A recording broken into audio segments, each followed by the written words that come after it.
UP की सियासत में आज का दिन तारीख बन गया है। चुनाव की आहट के बीच योगी सरकार ने विकास का वो दांव चला है जिसने विरोधियों के गणित को उलझा दिया है। ये सिर्फ एक सरकारी दस्तावेज नहीं, बल्कि 25 करोड़ जनता की उम्मीदों का मैनिफेस्टो है। मुख्यमंत्री योगी आदित्यनाथ के नेतृत्व में यूपी अब उस मोड़ पर खड़ा है जहां से पीछे मुड़कर देखना नामुमकिन है। ये बजट गवाही है कि यूपी अब बीमारू नहीं, बल्कि देश की तरक्की का इंजन बन गया है। अब जरा इन आंकड़ों की बाजीगरी समझने की जरूरत है जो यूपी की नई तस्वीर को पेश कर रहे हैं। इस साल का जो बजट है वो 9,12,000 करोड़ का है, जो पिछले साल से सीधा 12% ज्यादा है। सरकार ने इसमें 43,000 करोड़ रुपए की बिल्कुल नई योजनाएं भी शामिल की हैं।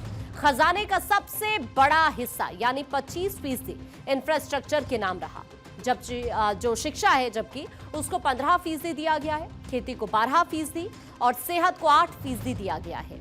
जेवर एयरपोर्ट अब 5 रनवे के साथ उड़ान भरता हुआ आपको नजर आएगा।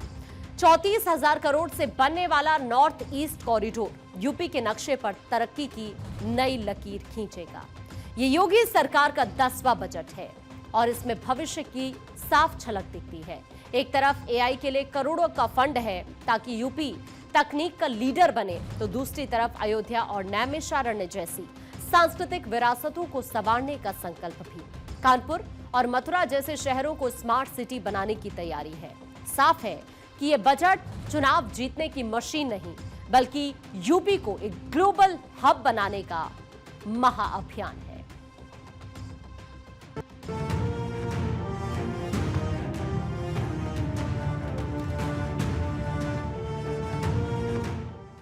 यूपी की सियासत में आज एक नया इतिहास रचा गया है।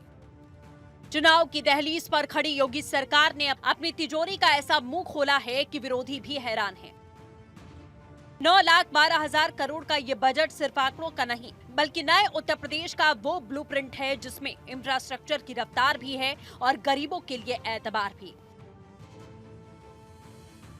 पिछले साल के मुकाबले 12% की ये छलांग बताती है कि योगी आदित्यनाथ का इरादा साफ है, यूपी को देश की सबसे बड़ी इकोनॉमी बनाना। 2017 में जिस राज्य में ऋणग्रस्तता थी और वह उसकी 30% से अधिक थी, उसे घटा करके हम लोगों ने अगले ही 2-3 वर्षों के अंदर 27% में लाने में सफलता प्राप्त की थी। लेकिन 3 वर्ष का जो कोविड कालखंड था, इसके कारण यह सीमा बढ़ी थी। हम इसे फिर से 27% में लाने में सफल हुए हैं और हमारा इस वित्तीय वर्ष में यह लक्ष्य है कि हम इसको 23% तक लेके आ जाएं। यानी जो रिजर्व बैंक ने तय किया है कि किसी भी राज्य की जो कुल जीएसडीपी होगी उसकी 30% से अधिक ऋण उस पर नहीं होना चाहिए। उत्तर प्रदेश देश के उन राज्यों में है जिस राज्य के पास जो भी एफआरबीएम की सीमा तय की गई है उसके अधीन उत्तर प्रदेश ने अपने वित्तीय प्रबंधन को रखा है और उत्तर प्रदेश की ऋणग्रस्तता उसी के अधीन उत्तर प्रदेश के अंदर देखने को मिल रही है। ये हमारा कुशल वित्तीय अनुशासन भी है। बिना अतिरिक्त टैक्स लगाए हुए उत्तर प्रदेश के अंदर वेलफेयर की स्कीम को, इंफ्रास्ट्रक्चर की स्कीम को और प्रत्येक सेक्टर में नई ऊंचाइयों को प्राप्त करते हुए विकास के नित नए सोपान को स्थापित करते हुए आज उत्तर प्रदेश जिस दिशा में आगे बढ़ा है, अपनी अर्थव्यवस्था को मजबूत किया है, उसके बल पर उत्तर प्रदेश आज देश की टॉप 3 इकोनॉमी में एक है। देश की जो टॉप 3 इकोनॉमी है उनमें से उत्तर प्रदेश की एक है। इस बजट की सबसे भावुक और बड़ी बात है बेटियों की मुस्कान। सरकार ने कन्या सुमंगला से लेकर शादियों तक के लिए दिल खोलकर पैसा दिया। अब गरीब की बेटी की शादी में 51,000 की पुरानी रकम भूल जाइए, क्योंकि अब योगी सरकार पूरे 1 लाख रुपए सीधे खाते में भेजेगी। इतना ही नहीं, जो मेधावी बेटियां पढ़ाई में अव्वल हैं, उन्हें 400 करोड़ के बजट से स्कूटी दी जाएगी ताकि उनके सपनों को पंख लग सके। महिला सुरक्षा और सम्मान को बजट के केंद्र में रखकर सरकार ने आधी आबादी को साधने का बड़ा दांव चला। आज जो माननीय योगी जी ने बजट पेश किया है और इसमें यूपी में जो बरेली के लिए जो मिल्क प्रोड्यूसर कंपनी लगाई जा रही है और इसमें ये मेंशन किया गया है कि जो महिलाओं को वरीयता मिलेगी कार्य की, ये बहुत सराहनीय कार्य है।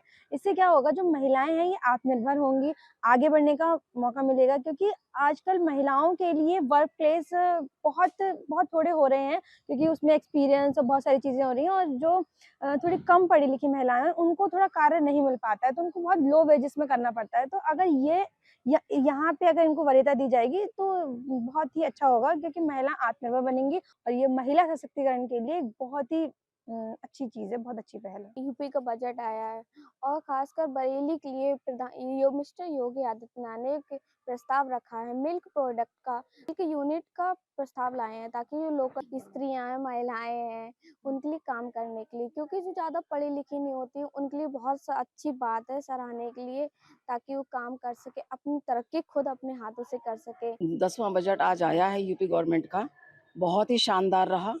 सबसे बड़ी बात तो ये है कि गर्ल्स की मैरिज के लिए जो पहले 50,000 रुपए स्वीकृत किया जाता था, अब उसे बढ़ाकर 1 लाख कर दिया गया है, जिससे निर्धन छात्राओं के विवाह में कोई समस्या नहीं आएगी। इसके अतिरिक्त मैंने देखा कि उन्होंने छात्राओं पर, गर्ल्स पर बहुत ज़्यादा फोकस किया। 400 करोड़ रुपए उनकी स्कूटी के लिए सैंक्शन किया है, जो 12th पास होने पर उन्हें दी जाएगी। साथ ही 10 लाख एम्प्लॉयमेंट की भी बात की है, जो यूथ के लिए बहुत अच्छी खबर है। यूथ आज जो भटक रहा है, इससे उन्हें एक अच्छा मार्ग मिल जाएगा और वे अपने आप को रोजगार से वो कर लेंगे। इसके अतिरिक्त उन्होंने 16 मेडिकल कॉलेजेस और हॉस्टल्स की बात कही है, जहां पर कोई महिला शिक्षिका या कोई और कर्मचारी वहां पर कार्य कर रहा है, तो उसके लिए हॉस्टल की भी व्यवस्था की जा रही है, जिससे वो निश्चिंत होकर अपने कार्य को अंजाम दे सके। कुल मिलाकर ये बजट बहुत अच्छा है। यूपी का युवा अब सिर्फ डिग्री नहीं लेगा, बल्कि वो उद्यमी बनेगा। सीएम युवा उद्यमी योजना के तहत बिना ब्याज और बिना गारंटी के 5 लाख तक का लोन देने का ऐलान करके सरकार ने स्वरोजगार की नई राह खोल दी है। 10 लाख युवाओं को नौकरी और करोड़ों छात्रों को फ्री टैबलेट स्मार्टफोन देने के लिए 2374 करोड़ का प्रावधान किया गया।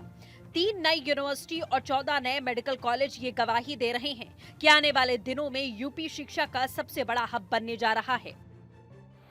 इस बार के प्रदेश बजट में यह स्पष्ट दिख रहा है कि माननीय मुख्यमंत्री पूज्य योगी आदित्यनाथ जी द्वारा स्वास्थ्य के क्षेत्र में विशेष ध्यान दिया गया है। 14 मेडिकल कॉलेजों के संचालन के लिए 1023 करोड़ की व्यवस्था, चिकित्सा स्वास्थ्य के लिए 38,000 करोड़ के बजट का प्रावधान करना, इसके साथ साथ मुख्यमंत्री जन आरोग्य योजना के लिए 500 करोड़ और आयुष्मान भारत राष्ट्रीय रक्षा मिशन, इसके लिए लगभग 2000 करोड़ की व्यवस्था करना, यह स्पष्ट दिखाता है कि वर्तमान सरकार का स्वास्थ्य के प्रति विशेष ध्यान है और इससे आम जन, जो कि समाज के सबसे अंतिम पायदान पर बैठे हुए हैं, उनके स्वास्थ्य के लिए एक अच्छी खबर है। और मैं उम्मीद करता हूं कि यह फ़ायदा सभी ज़रूरतमंद को मिले और मैं इंडियन मेडिकल एसोसिएशन और चिकित्सकों की तरफ से मैं पूज्य मुख्यमंत्री योगी आदित्यनाथ जी महाराज को बहुत बहुत कोटि कोटि धन्यवाद देता हूं। बजट का 25% हिस्सा यानी एक बड़ा हिस्सा सिर्फ इंफ्रास्ट्रक्चर के नाम रहा। जेवर एयरपोर्ट अब दुनिया को टक्कर देगा, जहां 2 नहीं बल्कि 5 रनवे होंगे। लेकिन सबसे ज्यादा चर्चा हो रही है 34,000 करोड़ वाले नॉर्थ ईस्ट कॉरिडोर की। गोरखपुर से नेपाल बॉर्डर होते हुए सहारनपुर तक जाने वाली ये सड़क यूपी की तरक्की की लाइफलाइन बनेगी। इसके साथ ही 7 नए स्मार्ट सिटी और मेडिकल क्लास के लिए नई आवासीय योजना ये बताने के लिए काफी है कि योगी का यूपी अब रुकने वाला नहीं है। हमारी सरकार के अब तक के कार्यकाल में 3,04,321 करोड़ रुपए से अधिक के रिकॉर्ड गन्ना मूल्य का भुगतान कराया गया है। ये भुगतान इससे पूर्व के 22 वर्षों के सम्मिलित गन्ना मूल्य भुगतान 2,13,519 करोड़ रुपए से भी 90,802 करोड़ रुपए अधिक है। गन्ना मूल्य की दरों में 30 रुपए प्रति क्विंटल की वृद्धि की गई है। इस बढ़ोतरी से गन्ना किसानों को लगभग 3,000 करोड़ रुपए का अतिरिक्त गन्ना मूल्य भुगतान प्राप्त होगा। रबी विपणन वर्ष 2025-26 में कृषकों से भी 10.27 लाख टन मीट्रिक टन गेहूं का क्रय करते हुए 2512 करोड़ रुपए का भुगतान किया गया है। 62 लाख कृषकों को 5110 करोड़ रुपए की क्षतिपूर्ति का भुगतान किया गया। प्रधानमंत्री किसान सम्मान निधि योजना के अंतर्गत 3.12 करोड़ कृषकों को लगभग 94,668 करोड़ रुपए की धनराशि डीबीटी के माध्यम से कृषकों के खातों में हस्तांतरित की गई है। यूपी की पहचान बन चुके बुनकरों और छोटे कारोबारियों के लिए भी बिजली और सब्सिडी की बड़ी सौगातें हैं। चाहे वाराणसी की रेशमी साड़ियां हो या गोरखपुर का टेराकोटा, हर हाथ को हुनर और हर हुनर को बाजार देने की कोशिश इस बजट की रूह है। खेती किसानी के लिए बजट का 15% हिस्सा रखा गया। आवारा पशुओं की समस्या से निपटने के लिए 2000 करोड़ का भारी भरकम बजट प्रस्तावित है, जो सीधे ग्रामीण अर्थव्यवस्था को मजबूती देगा। आज जो प्रदेश का बजट आया उससे सभी समाज के लोगों को इसका फायदा मिलेगा। इससे सभी लोगों में खुशी की लहर दौड़ गई है और जो एमएसएमई वालों को जो बजट दिया जा रहा है इससे बुनकरों को भी उससे लाभ होगा। जो छोटे उद्योग लगाने वाले हैं उनको भी उसका लाभ मिलेगा। इससे ख़ास तौर से जो गोरखपुर के बुनकर हैं ये भी इससे जुड़ेंगे और जो पावरलूम के बिजली के बिल की समस्या है उस समस्या का भी समाधान अगर हो जाता है तो इससे पूरा बुनकर समाज एक तरफ महाराज जी का वाह वाह करने के लिए तैयार है और इससे बुनकर समाज भी खुश हो जाएगा। बजट को लेकर मैं तो खुश हूं, लेकिन ये उम्मीद करता हूं कि सभी वर्ग के लोग इससे खुश होंगे। और मैं एक बात अपनी तरफ से कहना चाहता हूं, वैसे तो बजट बहुत अच्छा है, लेकिन जैसे सरकार से मैं ये कहना चाहूँगा, ख़ास तौर से महाराज जी से, कि छोटे उद्योगों को बढ़ावा दिया जाए। इससे जो है जैसे गोरखपुर में तो बहुत डेवलप हो रहा, बहुत सी अच्छी चीज़, सारा नक्शा ही बदल गया, तमाम पर्यटक यहाँ आ रहे हैं और पर्यटक स्थल भी बन गया, उससे दुकानें भी, हमारी दुकानों में भी बिक्री बढ़ गई। तो मैं चाहूँगा कि उद्योग को भी थोड़ा, यहाँ का जो लोकल उद्योग जैसे हथकरघा है उस पर भी थोड़ा ध्यान। योगी सरकार का ये 10वां बजट सिर्फ ईंट पत्थर का नहीं बल्कि भावनाओं और भविष्य का भी है। एक तरफ अयोध्या और नैमिषारण्य के कायाकल्प के लिए 100 करोड़ हैं, तो दूसरी तरफ भविष्य की तकनीक यानी आर्टिफिशियल इंटेलिजेंस के लिए 225 करोड़ हैं। मथुरा, काशी और कानपुर के विकास के लिए 800 करोड़ का फंड ये बताता है कि सरकार विरासत को भी सहेज रही है और विज्ञान को भी गले लगा रही है। चुनाव से पहले ये बजट नहीं बल्कि योगी का वोट रम कार्ड है, जो यूपी की तस्वीर बदलने का दम रखता है। Bureau report, Bharat 24।